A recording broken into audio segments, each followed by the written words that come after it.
So, have you ever looked at a really slick chatbot or a powerful generative AI app and wondered, how did they actually build that? It doesn't just appear fully formed. It's built piece by piece, layer by layer, almost like following an architect's blueprint. And that's exactly what we're going to do today.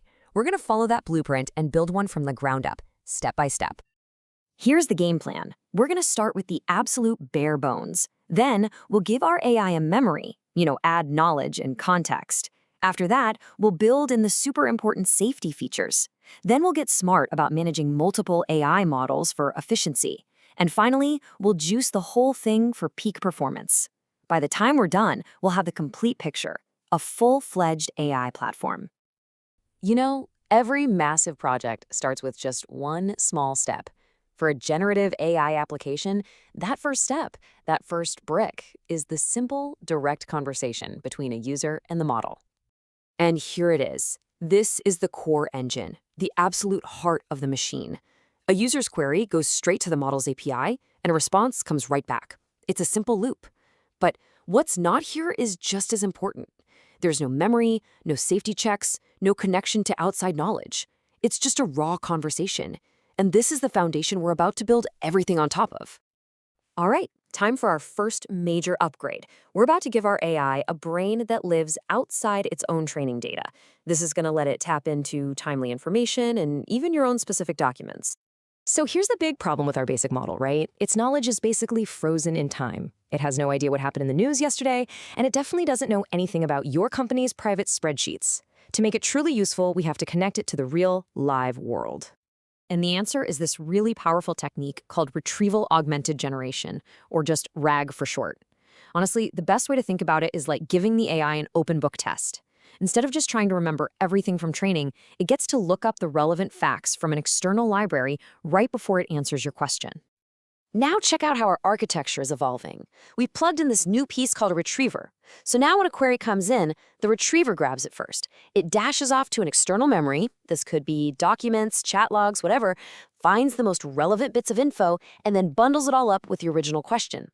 Only then does the whole package go to the model. The AI now has specific, up-to-the-minute context, which makes its answers so much better. Okay, so that's awesome for documents and text. But what happens when the info you need is locked up in neat rows and columns inside a database? I mean, the AI can't just read a database table. It needs some kind of translator. And this is that translator. It's a text-to-SQL module. It takes a totally normal human question like, hey, how many of those fruity fedoras did we sell last week? And it magically turns it into a perfect SQL query that a database can understand. The database spits back the raw numbers, and that data becomes the perfect context for the model to give you a spot-on answer. So, by putting all this together, we've now built this really sophisticated context construction module. Think of it like a smart research assistant. It can use RAG for your documents, it can query your databases, it can even do a quick web search. It figures out the best way to track down the right info to give you the best possible answer. Pretty cool, huh? Okay, so our AI is now incredibly smart. But you know what they say, with great power comes great responsibility. It's time to build the guardrails to make this thing safe and trustworthy enough for the real world. This is an absolutely critical step before an AI ever sees the light of day. We have to stop sensitive user data, like, say, a password they accidentally paste into the chat, from ever even reaching the model. And on the other end, we have to make sure the model doesn't spit out harmful, crazy, or just plain wrong answers. This whole step is about building trust. Let me walk you through how this works. Imagine a user pastes in some code, and whoops, they left a secret access token in there. Before that query goes anywhere, an input guardrail sees it, snips it out, and replaces it with a generic placeholder. The now safe query goes to the model. Then, on the way back to the user, the system swaps the real token back in. And here's the most important part. The model never saw the sensitive data, not once. So let's see where these safety layers slot into our blueprint. We've added input guardrails right before the model to check for things like sensitive data or jailbreak attempts. Then, after the model generates a response, output guardrails give it a final inspection for safety, quality, and to make sure it's factually consistent. It's kind of like a safety sandwich with the AI model right in the middle. All right, our platform is getting really solid. But let's be real. In the real world, you're almost never using just one AI model. So let's make our system smart enough to use the right tool for the right job. It's all about optimizing for cost and performance. This slide shows two totally different worlds. On the left, without a gateway, your code is a tangled mess of different API calls for each model. Trying to swap one out is a total nightmare. It's just chaos. But on the right, with a gateway, you get one clean, unified API and one place to control everything. It's all about bringing order and simplicity to the system. Back to our architecture. The model gateway now becomes the new brain of the whole operation.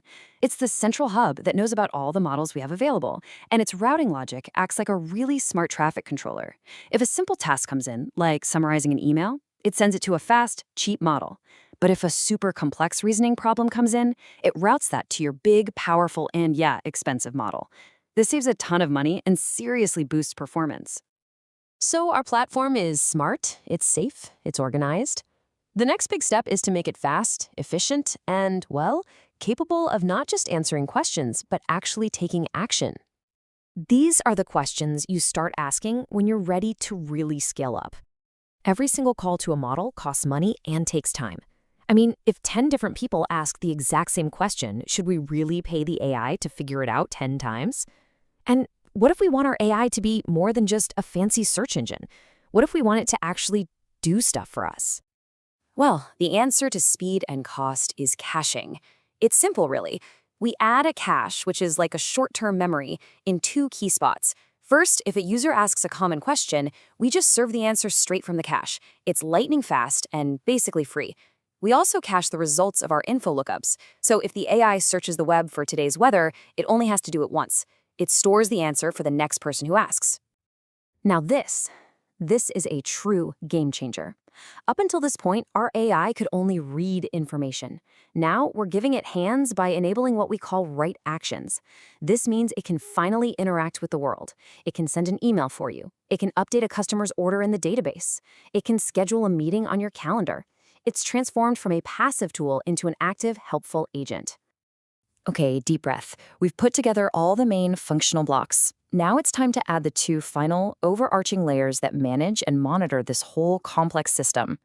These last two layers wrap around everything. First is orchestration. Think of it as the master conductor of an orchestra. It defines the exact sequence of steps a query takes through all the modules we've built.